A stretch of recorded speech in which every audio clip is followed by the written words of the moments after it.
ನಮಸ್ಕಾರ ಎಲ್ಲ ದೊಡ್ಡ ಮಂದಿ ಎಲ್ಲ ಹೆಂಗದಿರಿ? ನಾವಂತ ಆರಾಮದಿ ನೋಡ್ರಿ. ನೀವು ಆರಾಮದಿರ ಅನ್ಕೋತೀನಿ. ಇದು ನಮ್ಮ ಸಂಸ್ಕೃತಿ ಮತ್ತು ಜಾನ್ವಿ ಶಾಲೆಂದು ಶಾಲಾ ವಾರ್ಷಿಕೋತ್ಸವ ದಿನ ಇದ್ದಿದ್ದೈತ್ರಿ. ಅವತ್ತು ನಾನು ಮೆಹಂದಿ ತೆಗಿಲಿಕತ್ತಿದ್ದೆ. ರಾತ್ರಿ ಮಾಡಿ ತರೋದು ನೆನಪು ಅಂದ್ರೆ ರಾತ್ರಿ ಮಾಡಿ ಮೆಹಂದಿ ಹಾಕೋದು ನೆನಪು ಹಾರಿಬಿಡ್ತು ನನಗೆ. ಹಾಗಾಗಿ ಮಧ್ಯಾಹ್ನದಾಗ ತೆಗಿಲಿಕತ್ತಿದ್ದೆ 1 ಗಂಟೆದಿಂದಾಗ. ಅಂದ್ರೆ ಸಂಜೆ ರಾತ್ರಿ 10 ಗಂಟೆಗೆ ಅದು ಚಾಲು ಆಗ್ತಿತ್ತಲ್ಲ, ಅಷ್ಟೊತ್ತನ ಮೂಡೇ ಮುಡ್ತದೆ ಅಂತೇಳಿ. ಇನ್ನು ಯಾರು ಸಬ್ಸ್ಕ್ರೈಬ್ ಆಗಿಲ್ಲ ದಯವಿಟ್ಟು ಸಬ್ಸ್ಕ್ರೈಬ್ ಆಗಿರಿ, ಆಲ್ ನೋಟಿಫಿಕೇಶನ್ ಕ್ಲಿಕ್ ಮಾಡಿರಿ. ಹಾಗೆ ವಿಡಿಯೋನ ಸ್ಕಿಪ್ ಮಾಡಾರ್ದ ನೋಡಿರಿ. ನನಗೆ ಮೆಹಂದಿ ತೆಗಿಯೋಕೆ ಬರೋಂಗಿಲ್ಲ, ನಾನು ಮೆಹಂದಿ ಕ್ಲಾಸ್ ಕಲ್ತಿಲ್ಲ. ಆಮೇಲೆ ನಾನು ಹೆಚ್ಚಾಗಿ ಮೆಹಂದಿ ತೆಗಿಯೋಕೆ ಹೋಗಂಗಿಲ್ಲ. ಹಾಗಾಗಿ ಮನ್ಸಿಗೆ ಬಂದಂಗೆ ತೆಗಿಲಿಕತ್ತೀನಿ. ಆದ್ರೆ ತೆಗಿಲಿಲ್ಲ ಅಂದ್ರೆ ಅವು ಮನಸ್ಸಿಗೆ ಪಾಪ ಮಕ್ಕಳು ಬೇಜಾರು ಮಾಡ್ಕೋತಾರಲ್ಲ, ಬರೋಂಗಿಲ್ಲ ಅಂತ ಹೇಳಿದ್ರು ಕೇಳಲಾಗ್ಯದ. ನನ್ನ ಮಗಳು ಒಂದೇ ಸಮನೆ ಗೋಜ್ ಮಾಡಾಕತ್ತಾಳ. ಹಿಂಗ್ಯಾಕೆ ತೆಗ್ದು ಇದಕ್ಕೆ ಯಾರು ಮೆಹಂದಿ ಅಂತಾರೇನು, ಹಿಂಗೆ ತೆಗೆದು ಚಂದ ಅನಿಸ್ತದೇನೋ, ಹಿಂಗೈತೆ ಅವಾಗ ತೆಗ್ದಿದ್ದು ಇವಾಗ ತೆಗ್ದಿದ್ದು ತಂದೆ ಗೋಜ್ ಮಾಡತ್ತಾಳ. ಸಂಸ್ಕೃತಿಗೆ ಮತ್ತು ಜಾನ್ವಿಗೆ ಇಬ್ಬರಿಗೆ ತೆಗ್ದೀನಿ ನೋಡ್ರಿ ಮೆಹಂದಿ. ಆದರೂ ಮಾರಿ ಒಂಥರ ಸಪ್ಪಗೆ ಮಾಡ್ಯಾಳಕಿ, ಚಂದ ಆಗಿಲ್ಲ ಅಂತ ಅಲ್ಲಾಕತ್ತಾಳ. ಯಾಕಂದ್ರೆ ನಾ ಏನು ಮೆಹಂದಿ ಕ್ಲಾಸ್ ಕಲ್ತಕ್ಕೆಲ್ಲ ನನಗೆ ಬರೋದೂ ಇಲ್ಲ. ಒಂದು ಸ್ವಲ್ಪ ದಪ್ಪ ಆಗೈತಿ, ಆದರೂ ಬಂದಂಗೆ ತೆಗೆದುಬಿಟ್ಟಿನಿ. ಇವತ್ತಿಂದನೇ ನಮ್ಮ ತಂಗಿದು ಸೀಮಂತ ಕಾರ್ಯಕ್ರಮ ಇತ್ತು. ಇದು ನಮ್ಮ ಜಾನ್ವಿಗೆ ತೆಗ್ದೀನಿ ನೋಡ್ರಿ. ಒಂದು ಸ್ವಲ್ಪ ತೆಳ್ಳಗೆ ಅನ್ಸತೈತಿ, ಭಾಳ ಹತ್ರ ಸಮೀಪ ತೆಗೆದ್ರೆ ಬಹುಶಃ ಚಂದ ಅನಿಸ್ತೈತೇನು.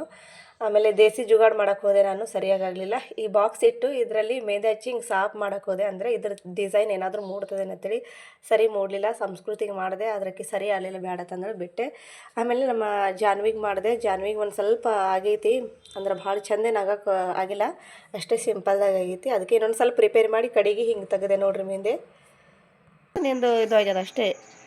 ನನಗೆ ತೆಗಿಲಿಕ್ಕೆ ಬರ್ತದನು? ನನ್ನ ಅದು ಬಂದಗಳ ಬರಿತೀನಿ, ಹೋಗಿ ಜಾನ್ವಿ. ಈಗ ನಮ್ಮ ತಂಗಿ ಮನೆಗೆ ಹೋಗ್ಬೇಕ್ರಿ. ಯಾಕಿಂದು ಕುಬುಸ ಐತಿ, ಸೀಮಂತ ಕಾರ್ಯಕ್ರಮ ಅದ. ನಮ್ಮ ಜಾನ್ವಿ ಅವ್ರ ಫಂಕ್ಷನ್ ಮತ್ತು ಆ ಫಂಕ್ಷನ್ ಎರಡು ಒಂದೇ ದಿನ ಅದಾವು. ಜಲ್ದಿ ಬಾ ಅಂತ ಹೇಳಿದ್ರು. ಆದ್ರೆ ಅವ್ರಿಗೆ ಮೆಹಂದಿ ಕೂತು ನನಗೆ ಲೇಟ್ ಆಗಿಬಿಡ್ತು. ಸ್ಟಿಕ್ಕರ್ ತೊಗೊಂಬ ಅಂತ ಹೇಳಿದ್ರು, ಹೆಣ್ಮೆಗ ಚೋಟಿಕ್ಲಿ. ಅದಕ್ಕಾಗಿ ಹುಡುಕಾಡಕತ್ತೀನಿ ನೋಡ್ರಿ, ಯಾವ್ದಾರು ಒಂದು ಸ್ವಲ್ಪ ಚಂದನ ಇದು ತೊಗೊಂಬ ಅಂತಂದ್ರು. ಬಿಳಿ ಮಿಂಚಿದ್ರೆ ಕೇಳಲಿ ನೋಡಮ್ಮ. ಹಾಂ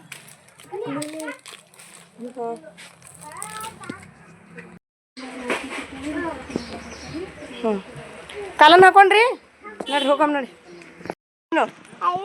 ಎಲ್ಲಿ ಬಾಬುಕ್ಕನ್ ಬಲ್ಲಿ ಏನು ಮಾಡ್ತಿ? ಬಾಬುಕ್ಕನ್ ಬಲ್ಲಿ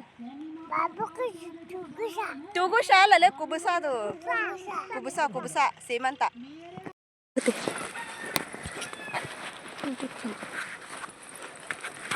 ಕೋಳಿ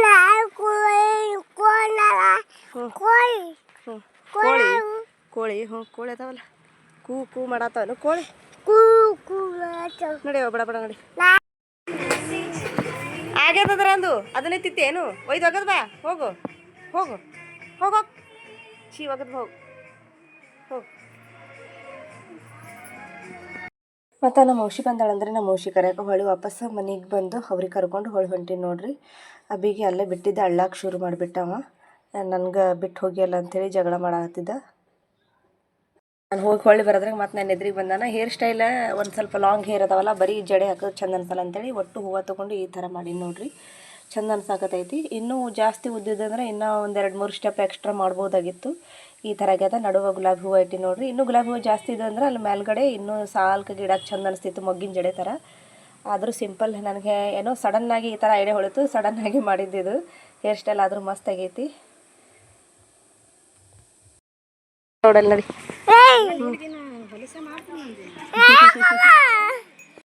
ಆ ಕಡೆ ಕುಬ್ಸ ಮಾಡೋಕ್ಕೆ ಎಲ್ಲ ರೆಡಿ ಮಾಡಾಕತ್ತೀರಿ. ಈ ಕಡೆ ಊಟದ ಚಾಲ್ತಿ ಆಗಿತ್ತು, ಊಟ ಮಾಡಿದ್ವಿ ನಾವು. ಊಟ ಮಾಡಿ ಬಂದು ನೋಡಿದ್ವಿ, ಇಷ್ಟೆಲ್ಲ ರೆಡಿ ಮಾಡಿ ತಂದಿಟ್ಟಾರ ನೋಡ್ರಿ. ಎಲ್ಲ ಹಣ್ಣು ಹಂಪಲು, ಕರ್ಜಿಕಾಯಿ, ಬಾಳೆಹಣ್ಣು, ದ್ರಾಕ್ಷಿ ಎಲ್ಲ ತಂದಿಟ್ಟಾರ. ಅಷ್ಟೊತ್ತಿಗೆ ಎಂಟ್ರಿ ಆಯ್ತು ನೋಡ್ರಿ ಕುಬ್ಸದವ್ರದ್ದು.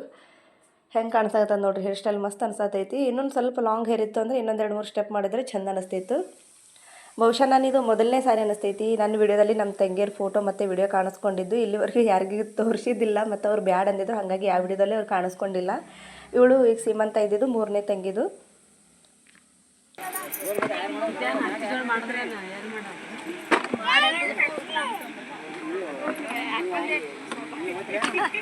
ಕಡೆ ಉತ್ತರ ಕರ್ನಾಟಕಕ್ಕೆ ಹೆಂಗಂದ್ರೆ ಸೀಮಂತ ಕಾರ್ಯಕ್ರಮದ ಜೋಡಿಲಿ ಗಂಡ ಹೆಂಡತಿಗೆ ಇಬ್ಬರಿಗೆ ಜೋಡಿ ಕೂಡಿಸ್ತಾರೆ. ಆ ಕಡೆ ಬೆಂಗಳೂರು, ಮಂಗಳೂರು, ಮೈಸೂರು ಸೈಡೆಲ್ಲ ಗರ್ಭಿಣಿ ಗೊಬ್ಬರಿಗೆ ಕೂಡಿಸ್ತಾರೆ. ನಮ್ಮ ಕಡೆ ಹೀಗೆ ಪದ್ಧತಿ ಐತೆ. ಹಾಗಾಗಿ ಇಬ್ಬರಿಗೆ ಜೋಡಿ ಕೂಡ್ಸಾರೆ. ಇಲ್ಲಿ ದಂಡಿ ಕಟ್ಟಬೇಕು, ದಂಡಿ ಕಟ್ಟಕತ್ತಾರ. ನಮ್ಮದೆಲ್ಲ ಫಂಕ್ಷನಲ್ಲಿ ಶುಭ ಕಾರ್ಯದಲ್ಲಿ ದಂಡಿ ಅಂತೂ ಫಿಕ್ಸ್ ಇದ್ದೇ ಇರ್ತೈತಿ, ಗೊತ್ತೇ ಇರ್ತದೆ. ನಮ್ಮ ಉತ್ತರ ಕರ್ನಾಟಕ ಮಂದಿ ನೋಡಕತ್ತಿದ್ರು, ಅವರಿಗೆ ದಂಡಿ ಕಟ್ಟಾಕತ್ತಾರ. ಮತ್ತು ಹಾರನೂ ತಗೊಂಡು ಬಂದಾರ. ಅಲ್ಲೆಲ್ಲ ಓಡಾಡಿ ತಿರುಗಾಡ್ಲಕತ್ತ ನೋಡ್ರಿ. ಬ್ಯಾಡಂದ್ರು ಕೇಳಲ್ಲ. ರೊಕ್ಕ ಎಲ್ಲ ಕೈ ಹಿಡ್ಕೊಂಡು ಅಲ್ಲಿ ಮ್ಯಾಗ ಹೊಂಟಾನ ಸ್ಟೇಜ್ ಮ್ಯಾಗ. ಅಲ್ಲಿ ಒಂದು ಸ್ವಲ್ಪ ಏರೋದು ಮೆಟ್ಲು ಐತಲ್ಲ, ಅಲ್ಲಿ ಸಿಗ್ಬೀಳ್ತದ, ಹೋಗ್ಬೇಡ ಅಂದ್ರೆ ಕೇಳಲ್ಲಾಗನ. ಭಾಳ ಹದ್ಲಿ ಮಾಡಾಕತ್ತಾನ ಎಲ್ಲ ಕಡೆನೂ. ಈಗ ಹಾರ ಬದಲಾಯಿಸತ್ತಾರ ನೋಡ್ರಿ, ಹಾರ ಕೊಟ್ಟರು.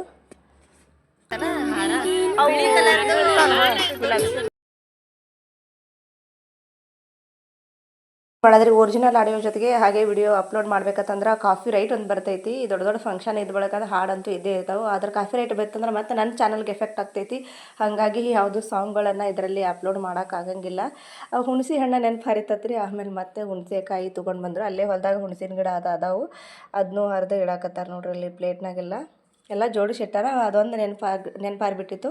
ಎಲ್ಲ ಉಡೋದ ಹಾಕ್ಲಿಕ್ಕತ್ತಾರ ನೋಡಿ. ಕಳ್ಳು ಕುಬ್ಸ್ದಾಗ ಏನು ಶೀರೆ ಅದು ಬ್ಲೌಸ್ ಪೀಸ್ ಅದು ಹಾಕಿರ್ತಾರಲ್ಲ, ಕಳ್ಳು ಕುಬ್ಸ ಮಾಡುವಾಗ ಅದೇ ಎಲ್ಲ ಉಡಕ್ಕಿ ಕಟ್ಟಿದ್ದು ಫಸ್ಟ್ ಅದು ಹಾಕೋದಿರ್ತೈತಿ. ಆವಾಗ ಕಳ್ಳು ಕುಬ್ಸದಲ್ಲಿ ತೆಂಗಿನಕಾಯಿ, ಹತ್ತಿಕಾಯಿ, ಕಬ್ಬ ಇವೆಲ್ಲ ಹಾಕಿರ್ತಾರೆ. ಒಂದು ಹಸಿರು ಬ್ಲೌಸ್ ಪೀಸನ್ನು ಕಾಣಿಸ್ತೈತಲ್ಲ, ಅದು ಇಲ್ಲಿ ಹೆಗಲ ಮೇಲೆ ಹಾಕ್ಯಾರ. ಆ ಥರ ಹಸಿರು ಬ್ಲೌಸ್ ಪೀಸ್ ಮತ್ತು ಹಸಿರು ಸೀರೆನೇ ತೊಗೋಬೇಕಂತ. ಒಟ್ಟಿನಲ್ಲಿ ಶುಭ ಕಾರ್ಯಗಳಿಗೆಲ್ಲ ಹಸಿರು ಸೀರೆ, ಹಸಿರು ಬ್ಲೌಸ್ ಪೀಸ, ಒಟ್ಟಿನಲ್ಲಿ ಮನೆ ತುಂಬ ಎಲ್ಲ ಹಸಿರು ಸೀರೆನೇ ತುಂಬಿರ್ತಾವೆ ನಮ್ಮ ಕಡೆ. ಅಲ್ಲಿ ಸಿಗ್ಬಿಡಿಸ್ತೀನಿ ಕಾಲ ಇದು ಏರಲ್ರಿ.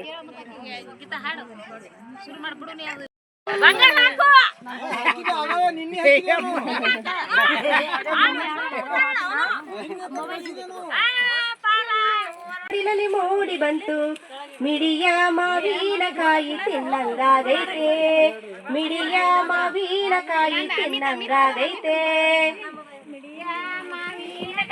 ತಿನ್ನಂಗಾಗೈತ್ರಿ, ಮಿಡಿಯ ಮಾವಿನಕಾಯಿ ತಿನ್ನಂಗಾಗೈತ್ರಿ. ಹರಕಲು ಮುರುಕಲು ಕಜ್ಜಿಕಾಯಿ, ಹಪ್ಪಳ ಸೆಂಡಿಗೆ ಉಪ್ಪಿನಕಾಯಿ, ಹರಕಲು ಮುರುಕಲು ಕಜ್ಜಿಕಾಯಿ, ಹಪ್ಪಳ ಸೆಂಡಿಗೆ ಉಪ್ಪಿನಕಾಯಿ, ಮ್ಯಾಳಿಗಿ ಮ್ಯಾಲ ಕುತ್ಕೊಂಡು ತಿನ್ನಂಗಾಗೈತಿ, ಮ್ಯಾಳಿಗಿ ಮ್ಯಾಲ ಕುತ್ಕೊಂಡು ತಿನ್ನಂಗಾಗೈತಿ, ಮ್ಯಾಳಿಗಿ ಜಾನಕಿ ನಿಮಗ ಸೂರ್ಯ ಅಡಿಗೆ ಸೀಮಂತ ಕಾರ್ಯಕ್ರಮ ಮುಗೀತು ನೋಡ್ರಿ. ಎಲ್ಲ ಆಯರಿ ಮಾಡೋದು ಮುಗೀತು, ಎಲ್ಲ ಹಾಡೋದು ಮುಗೀತು, ಉಡಿ ತುಂಬೋದು ಮುಗೀತು. ಹೊಳ್ಳಿ ಮನೆಗೆ ಅವ್ರು ಹೊಂಟರು, ನಮ್ಮ ಮನೆಗೆ ನಾವು ಹೊಂಟೀವಿ ನೋಡ್ರಿ. ಮತ್ತು ಹೆಂಗೈತಿ ಈ ವಿಡಿಯೋ ಅನ್ನೋದು ಕಮೆಂಟ್ ಬಾಕ್ಸ್ನಾಗ ಕಮೆಂಟ್ ಮಾಡಿರಿ. ಮತ್ತು ನೆಕ್ಸ್ಟ್ ಮುಂದಿನ ಬ್ಲಾಗ್ದಲ್ಲಿ ಸಿಗ್ತೀನಿ. ವಿಡಿಯೋ ನೋಡೋದಕ್ಕಾಗಿ ಧನ್ಯವಾದಗಳು. ಹೀಗೆ ಸಪೋರ್ಟ್ ಮಾಡ್ತಾಯಿರಿ. ನಿಮ್ಮ ಬೆಂಬಲ ಯಾವಾಗಲೂ ಸದಾ ಹೀಗೆ ನಮ್ಮ ಜೊತೆ ಇರಲಿ ಅಂತ ಕೇಳ್ಕೊಳ್ತೀನಿ. Thank you.